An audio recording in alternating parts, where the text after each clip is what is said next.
Tangan ang tala at buwan, natagpuan ka sa magulong kawalan. So medyo poetic yung clue natin for today.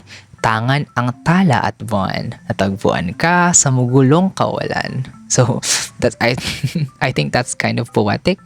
So natagpuan can be a hidden indicator. So matatagpuan lang natin yung word dito sa ating father.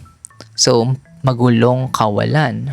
Magulong can be our anagram indicator, magulo. So, guguluhin natin yung word na kawalan. Ka-wa-lan.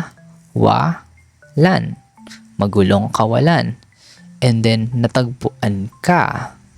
So, yung natagpuan is actually not a hidden indicator, pero a containing indicator kasi natagpuan ka sa magulong kawalan. So, yung sa is part of like a hint na matatagpuan ka, yung ka, yung word na ka, sa magulong kawalan. So, yung definition natin ay tangan, ang tala, at buwan.